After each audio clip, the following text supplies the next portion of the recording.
Lu tahu nggak, ada seorang penjelajah Muslim yang kisah hidupnya bisa dibilang melebihi semua petualangan legenda, namanya Ibnu Battuta. Ia lahir tahun 1304 di Tangier, Maroko. Dia dari keluarga kelas menengah yang terpandang dalam masyarakat Muslim.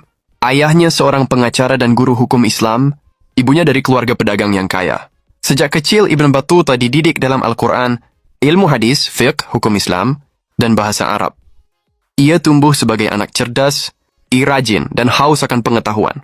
Lingkungannya menanamkan rasa hormat terhadap ilmu dan tradisi Islam, tapi juga rasa ingin tahu tentang dunia luas di luar kota kelahirannya. Di usia 21 tahunan dia udah mulai perjalanan besar pertamanya, ibadah haji ke Mekah. Tapi bagi Ibnu Battuta, haji bukan akhir dari perjalanan, melainkan awal dari petualangan yang tak terhentikan. Dari Mekah, ia melanjutkan ke Mesir, Sudan dan Jazirah Arab, belajar adat setempat, hukum Islam, dan budaya masyarakat. Ia sering mengunjungi universitas dan majelis ulama, memperdalam pengetahuan agama dan hukum. Keahliannya membuatnya dihormati di berbagai kota sebagai seorang qadi, hakim. Perjalanan Ibnu Battuta kemudian membawanya ke Persia, Irak, dan kemudian ke India. Di Delhi, ia bekerja untuk Sultan Muhammad bin Tughlaq, seorang penguasa yang terkenal kejam namun cerdas. Ibnu Battuta menjabat sebagai hakim dan penasihat, sekaligus mempelajari politik, budaya, dan strategi pemerintahan kerajaan Delhi.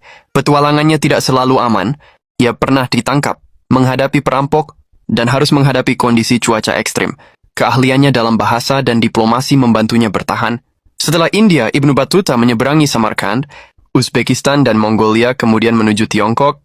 Ia mengunjungi ibu kota dinasti Yuan, mempelajari budaya lokal, dan dia menulis catatan observatif tentang masyarakat, perdagangan, dan pemerintahan. Dari Tiongkok ia lupius ke Asia Tengah, menyeberangi Asia Tenggara, dan akhirnya menyeberangi Afrika Timur, termasuk Zanzibar, Mogadishu, dan Kerajaan Mali. Ia juga singgah di kota-kota pesisir Afrika yang menjadi pusat perdagangan Muslim. Salah satu hal yang membuat Ibnu Battuta menonjol adalah ketahanan dan keberaniannya.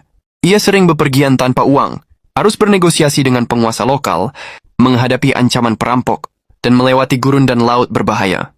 Meski menghadapi bahaya dan hampir mati berkali-kali, kecerdikan, keterampilan bahasa, dan diplomasinya membuatnya bisa bertahan.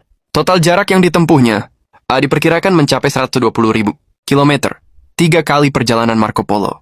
Di akhir hidupnya, Ibnu Battuta kembali ke Maroko sekitar tahun 1355 dan menulis Rihlah, catatan perjalanan yang sangat detail.